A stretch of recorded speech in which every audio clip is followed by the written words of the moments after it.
Hello everyone, संकलन में आप लोगों का बहुत बहुत स्वागत है। आज का अपना टॉपिक रहेगा राजस्थान की मृदा। राजस्थान की मृदा से हर एग्जाम में कम से कम 2 क्वेश्चंस तो आते ही आते हैं, इसलिए हमने यहाँ पे लिखा है कि 2 क्वेश्चंस तो आएंगे ही आएंगे, इनको रट ही लेना आप। मैं एकदम थ्योरी से पढ़ाऊंगा आपको, एकदम बेसिक से।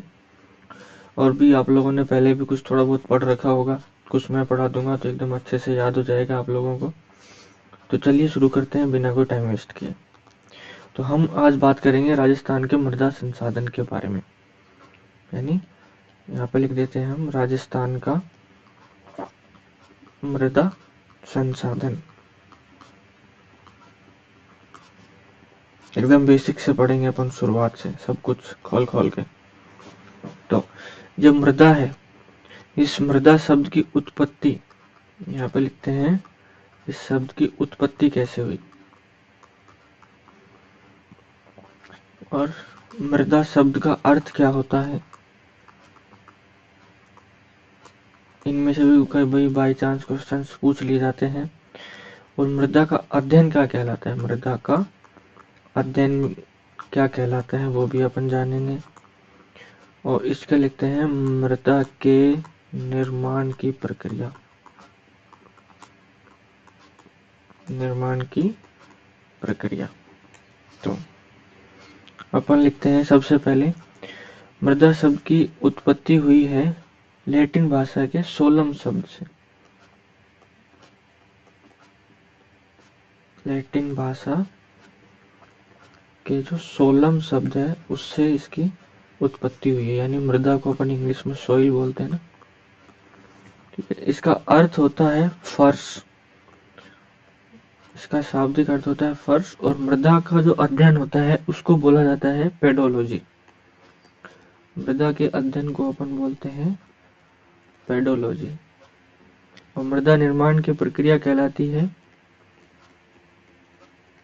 पेडोजेनेसिस। ये होगा इसके मृदा निर्माण की प्रक्रिया। ठीक है, ये अपन ने 4 बातें यहाँ पे सीख ली। अब नेक्स्ट अपन चलते हैं मृदा की संरचना के बारे में पढ़ेंगे अपन। किसकी? मृदा की संरचना, कि मृदा किन किन से मिलकर बनी होती है। मृदा की संरचना, तो मृदा की संरचना में अपन लिखते हैं कि मृदा वायु, इसका हो जाएगा 2.5%, यानी 2.5%। मृदा जल, इसका भी सॉरी मिस्टेक हो गई, ये 2.5 नहीं है, ये 25% है।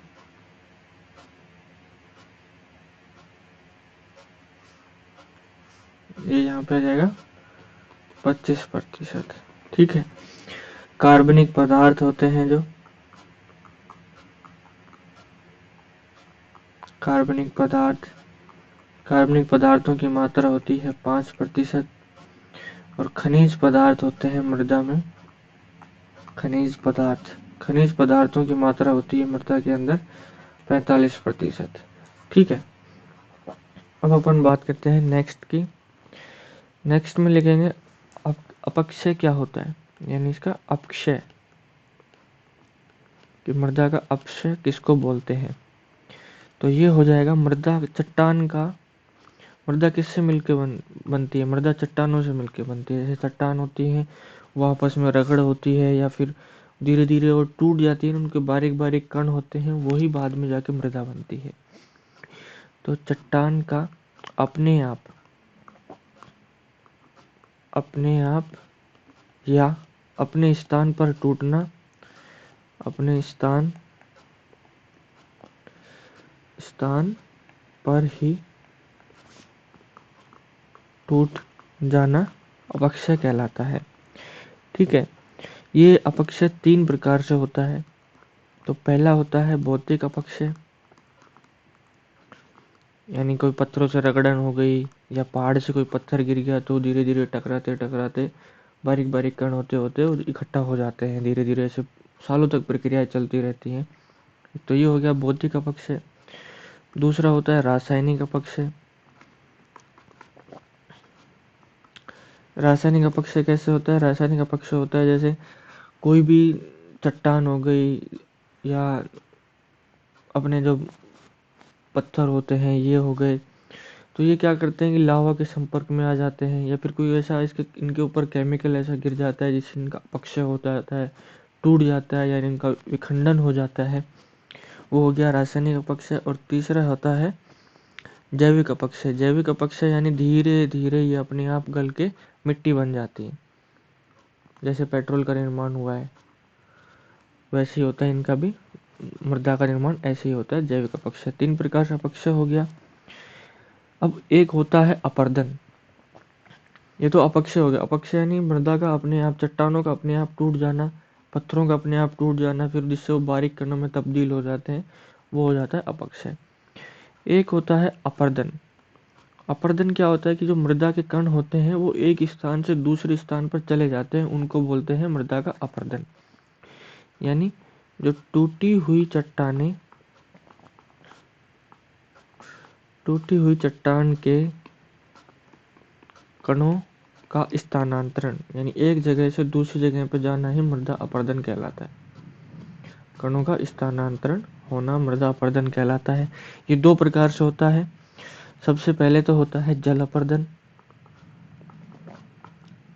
जल अपरदन यानी नदियों के द्वारा जो मिट्टी के कण लाए जाते हैं वो जल अपरदन में आता है।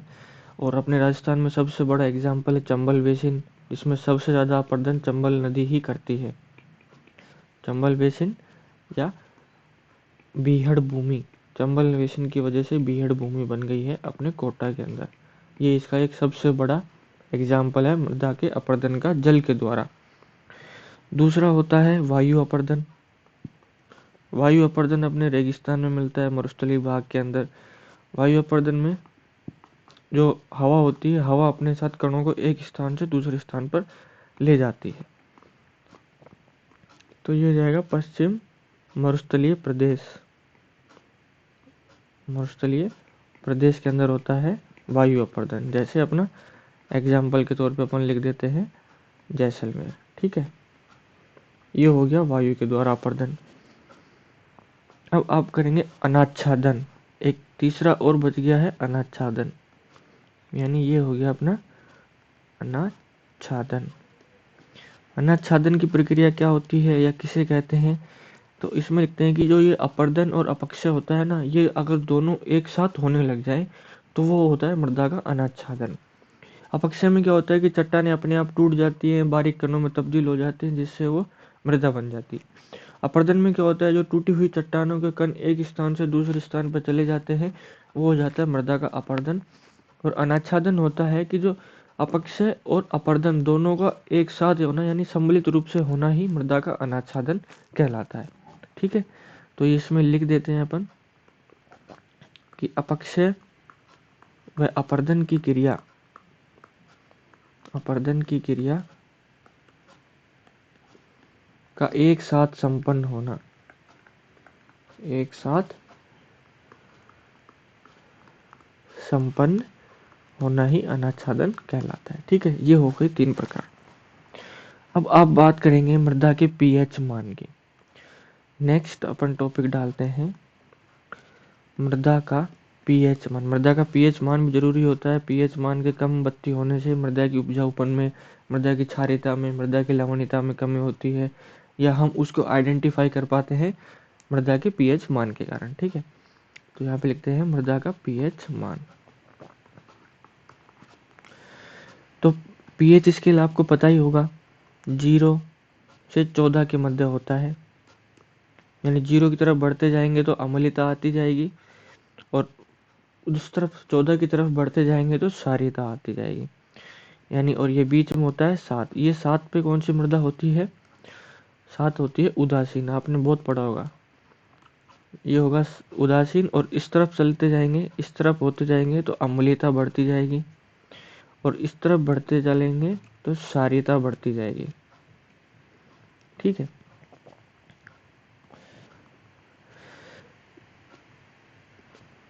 ये हो गई अम्लीय।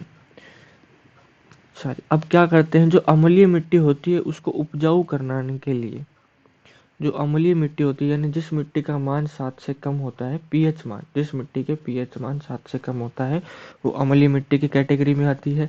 और उस अम्लीय मिट्टी को उपजाऊ करने के लिए, यानी उस पर अपन को फसल बोनी है, तो हम किसका उपयोग करेंगे? रॉक फास्फेट का। यानी इसका उपयोग करेंगे अपन, रॉक फास्फेट के उपयोग से हम मिट्टी की अम्लीयता को कम कर सकते हैं। और जो क्षारीयता मिट्टी होती है, क्षारीय, उसके उपजाऊपन को बढ़ाने के लिए अपन जिप्सम का प्रयोग करते हैं। लेकिन किसी मिट्टी में क्षारीयता की अधिक मात्रा है, पीएच मान क्षारीय है उसका, तो अगर हम उस मिट्टी में जिप्सम का प्रयोग करेंगे तो वो मिट्टी उपजाऊ हो जाती है, यानी उसकी क्षारीयता में कमी आ जाती है। ठीक है, ये हो गया मृदा का पीएच मान। अब हम बात करेंगे मृदा का वर्गीकरण। पीएच मान इतना ही था। अगर मिट्टी अम्लीयता है, मिट्टी में अम्लीयता है पीएच मान में, तो हम उसमें यूज करेंगे रॉक फास्फेट। अगर मिट्टी क्षारीय है, यानी पीएच मान 7 से 14 के मध्य है, तो हम उसमें जिप्सम का प्रयोग करेंगे। और ये प्रयोग कैसे करेंगे? अपने कोई भी कृषि विज्ञान केंद्र है आसपास, वहाँ जाके अपनी मिट्टी की जांच कराएंगे। वहाँ पे अपने को सब इंस्ट्रक्शन वो लोग दे देते हैं कि अपने को कौन सी चीज़ कितनी मात्रा में मिट्टी के अंदर डालनी है, जिससे अपनी मिट्टी उपजाऊ बनी रहे और अपन अधिक से अधिक फसल प्राप्त कर सके। ठीक है, अब अपन बात करते हैं मृदा का वर्गीकरण, कि मृदा को कितने भागों में बांटा गया है, या राजस्थान में कितने प्रकार की मृदा पाई जाती है। तो यहाँ पे लिखेंगे अपन मृदा का वर्गीकरण।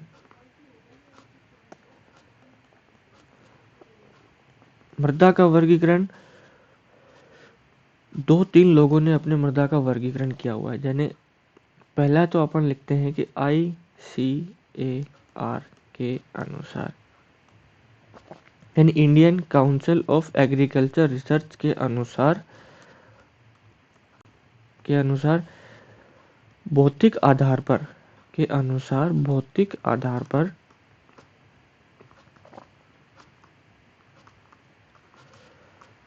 आधार पर 8 प्रकार की राजस्थान में मृदा बताई गई है। ठीक है, वैज्ञानिक दृष्टिकोण के आधार पर दूसरा अपन लिखते हैं कि वैज्ञानिक दृष्टिकोण के आधार पर 5 प्रकार की मृदा है। वैज्ञानिक दृष्टिकोण के आधार पर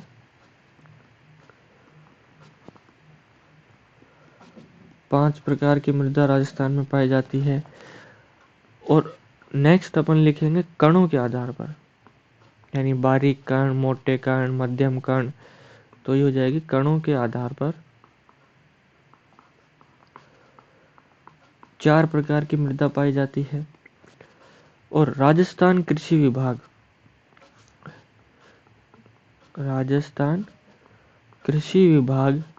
के आधार पर, राजस्थान कृषि विभाग के आधार पर 14 प्रकार की मिट्टी राजस्थान में पाई जाती है।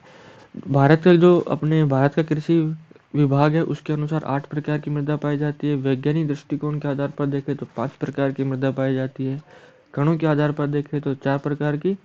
और राजस्थान का जो कृषि विभाग है उसके अनुसार 14 प्रकार की मृदा पाई जाती है।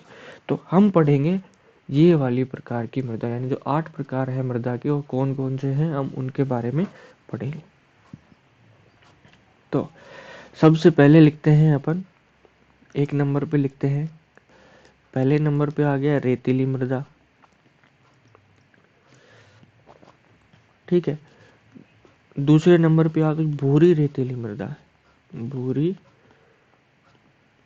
रेतीली मृदा। तीसरे नंबर पे आ गई काली मृदा, हम इन सबको मैप में भी पढ़ेंगे। चौथी आ गई लाल मृदा।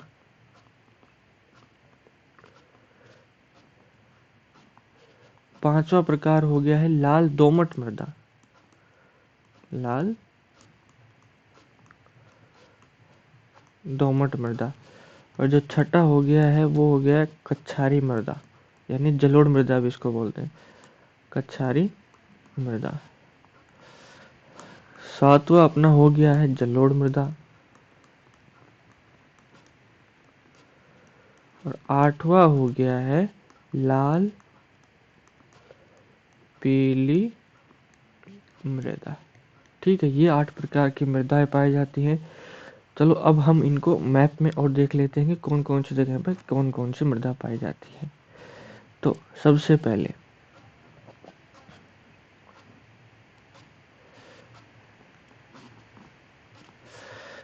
पहले ये हो गई अपनी रेतीली मृदा।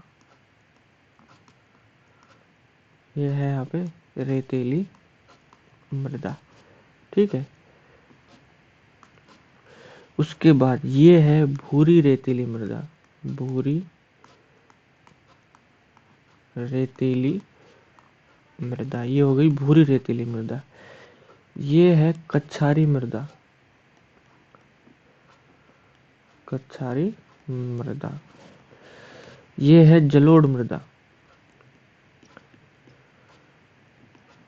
ये हो गई जलोढ़ मृदा, ठीक है।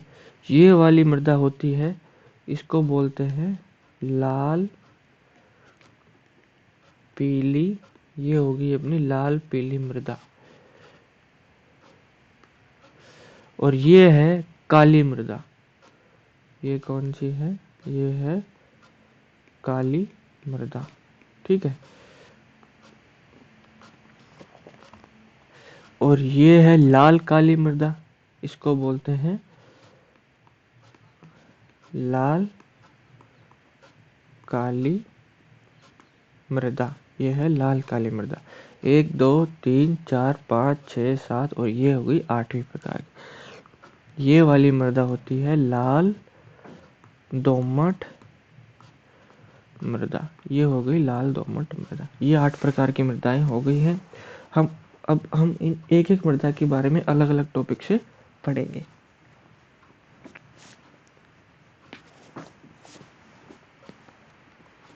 तो नेक्स्ट अपन लिखते हैं रेतीली मृदा के बारे में। सबसे पहले अपन लिखेंगे यहाँ पे कि रेतीली मृदा।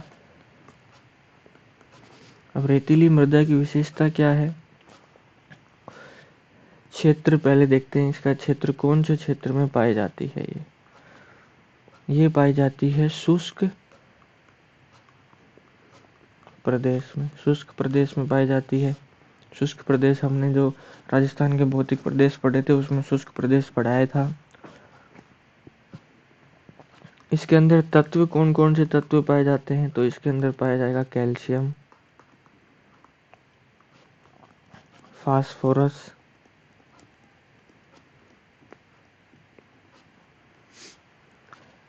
फास्फोरस की मात्रा ज्यादा पाई जाती है।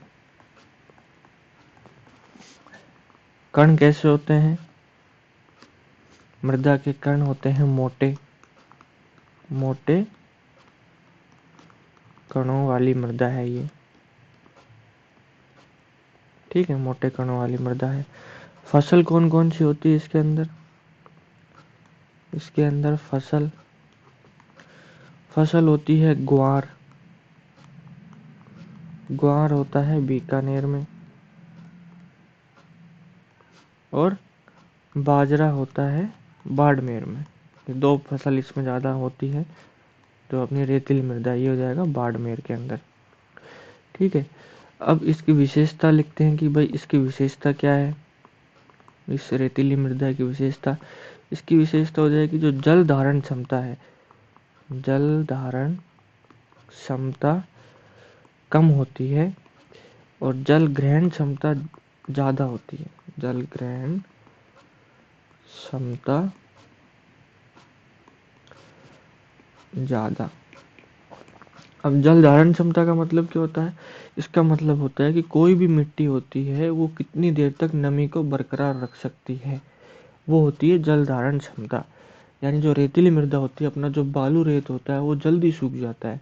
और जल ग्रहण क्षमता यानी जो अपन एकदम देसी भाषा में बात करें तो जल ग्रहण क्षमता वो होती है कि कौन सी मिट्टी जल को कितनी जल्दी सोख लेती है, यानी वो पी जाती है। अपन बोलते हैं ना कि बालू मिट्टी जल को एकदम से सोख लेती है, तो वो सबसे ज़्यादा जल ग्रहण क्षमता हो गई। और जल धारण क्षमता यानी वो जो नमी उसके अंदर हो जाती है वो उसको कितनी देर तक रोक सकती है, वो होती है जल धारण क्षमता, ठीक है।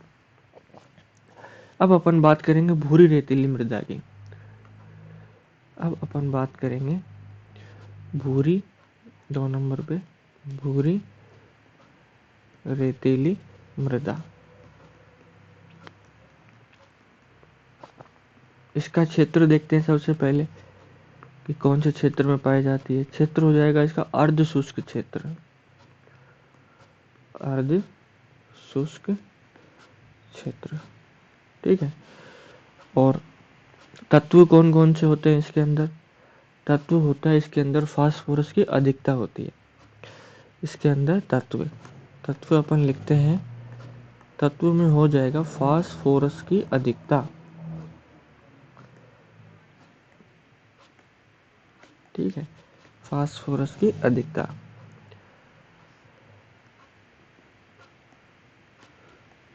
फास्फोरस की अधिकता। अब इसके अंदर अपन अगर बात करें फसल, यानी इसके अंदर फसल कौन कौन सी होती है, तो फसल में अपन इसमें लिखेंगे दलहनी फसल ज्यादा होती है, दलहनी फसल। और दलहनी फसल कहाँ होती है? ये होती है नागौर व बीकानेर में, नागौर व बीकानेर के अंदर। इसकी विशेषता की बात करें कि इसकी विशेषता क्या होती है, तो इसकी विशेषता होती है कि इसके जो कण होते हैं मध्यम मोटे कण। जो रेतीली मृदा थी उसमें खाली मोटे कण थे, सिर्फ मोटे कण ही पाए जाते, इसमें मध्यम मोटे यानी उनसे थोड़े से कम मोटे, मध्यम मोटे कण। और अरावली के दोनों तरफ पाई जाती है। अरावली पर्वतमाला है, ये अपने राजस्थान हो गया, ये अरावली है, तो ये इस तरफ भी मिलेगी, इस तरफ भी मिलेगी, यानी अरावली के दोनों तरफ, ठीक है। और तीसरा हो जाएगा इसका क्षेत्रीय नाम, ये जिस क्षेत्र में पाई जाती है अरावली के दोनों तरफ, तो उसमें इसको क्या बोलते हैं, इसका क्षेत्रीय नाम हो जाएगा बांगर और सिरोजम। सिरोजम मिट्टी बोलते हैं और बांगर मिट्टी भी इसी को बोलते हैं, ठीक है। ये हो गई भूरी रेतीली मृदा। अब अपन बात करेंगे काली मृदा की।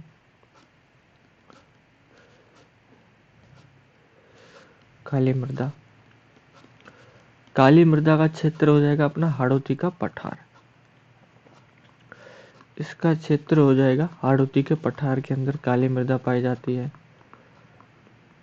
हाड़ौती का पठार, ठीक है। और तत्व कौन कौन से होते हैं इसके अंदर? तत्व होते हैं पोटास, फेरस, चूना और एल्यूमिनियम, ठीक है। ये इसके अंदर तत्व पाए जाते हैं। फसल कौन कौन सी होती है इसके अंदर? अपन यहाँ पे लिखते हैं फसल। फसल होती है कपास, कपास सबसे ज्यादा होती है, जो झालावाड़ वाला इलाका होता है वहाँ पे कपास उगाते हैं। फिर होती है संतरा, संतरा भी झालावाड़ में ही ज़्यादा प्रसिद्ध है, ठीक है। और फिर होती है गन्ना, गन्ना अपने बूंदी में ज़्यादा होता है, हाड़ौती के पठार में। और फिर हो जाएगा सोयाबीन व हरा धनिया, ये होती है काली मृदा में होने वाली फसलें, सोयाबीन व हरा धनिया। ये होता है बारा व झालावाड़ के अंदर, ठीक है। ये होगी इसके अंदर होने वाली फसलें। इसकी विशेषता भी अपन लिख लेते हैं कि भाई इसकी विशेषता क्या होती है। इसकी विशेषता होती है कि जल ग्रहण क्षमता कम होती है। ये रेतीली मृदा की एकदम उल्टी होती है, जल ग्रहण क्षमता कम, यानी ये जल को कम ग्रहण करती है, और जल धारण क्षमता अधिक, यानी जल को नमी इसमें सबसे ज्यादा बनी रहती है, जल धारण क्षमता अधिक, ठीक है। ये होगी इसकी विशेषता। अब इसका एक और लिख लेते हैं कि भाई इसका निर्माण कैसे होता है, काली मृदा का निर्माण कैसे होता है। तो इसका निर्माण होता है बेसाल्ट चट्टानों के टूटने के कारण। एग्जाम में कभी कभी आ जाता है ये बेसाल्ट चट्टानों के अपक्षरण या टूटने के कारण, अपक्षरण से। ठीक है, ये हो गई काली मृदा यहाँ पे अपनी कंप्लीट। क्षेत्र हाड़ौती का पठार तत्व मिलते हैं जिसके अंदर पोटास पाया जाता है, फेरस पाया जाता है, चूना पाया जाता है और एल्यूमिनियम पाया जाता है। फसलें कौन कौन सी होती है? कपास, संतरा, गन्ना, सोयाबीन और हरा धनिया। ये आप जिले भी याद रख लेना, इनके साथ साथ विशेषता भी पता होगी कि रेतीली मृदा होती है उसमें जल ग्रहण क्षमता ज़्यादा होती है, इसकी जल ग्रहण क्षमता कम होती है।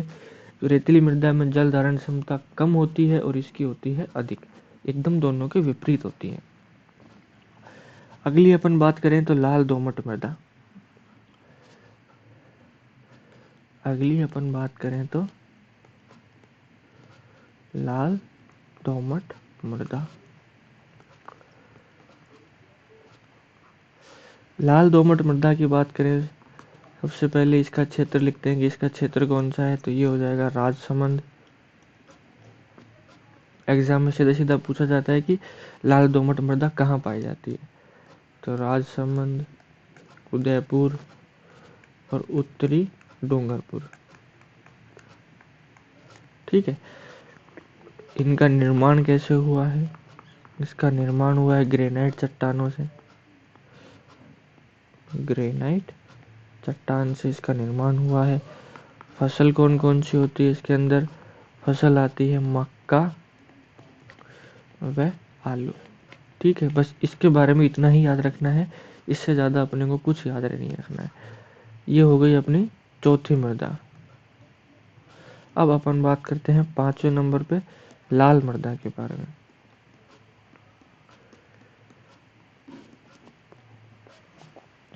लाल मृदा होती है, इसका क्षेत्र होता है, लाल मृदा का क्षेत्र आ जाएगा भीलवाड़ा, चित्तौड़गढ़, प्रतापगढ़ और बांसवाड़ा। प्रतापगढ़ और बांसवाड़ा में पाया जाता है। इसमें तत्व होता है लोहा ज़्यादा मिलता है इसके अंदर, क्योंकि नाम से ही पता चल रहा है लाल मृदा जो पत्थरों से मिलकर बनी होती है, लोहा। और फसल इसके अंदर सबसे ज़्यादा होती है मक्का की, फसल इसमें होती है मक्का की। छठे नंबर पे अपन बात करते हैं कच्छारी मृदा। कच्छारी मृदा, कच्छारी मृदा में क्या होता है कि ये पाई जाती है घग्गर बेसिन। घग्गर बेसिन में कौन कौन से जिले आते हैं? हनुमानगढ़ और गंगानगर। घग्गर बेसिन में विस्तार है, घग्गर बेसिन में विस्तार है। घग्गर बेसिन के जिले आपको पता ही होंगे। और इसके अंदर फसल कौन कौन सी होती है? फसल होती है गेहूं सबसे ज़्यादा होता है, चावल भी होता है और कपास भी होता है। ठीक है, ये हो गई कच्छारी मृदा। अब अपन बात करते हैं लाल पीली मृदा की। लाल पीली मृदा, लाल पीली मृदा की विशेषता क्या होगी, या ये कौन कौन से इलाकों में पाई जाती है, तो ये हो जाएगी धौलपुर, करौली, सवाई माधोपुर,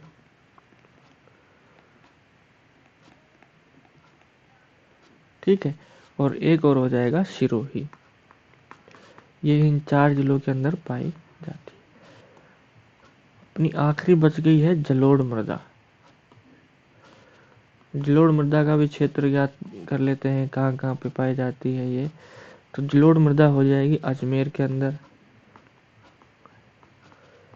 जयपुर, दौसा, टोंक,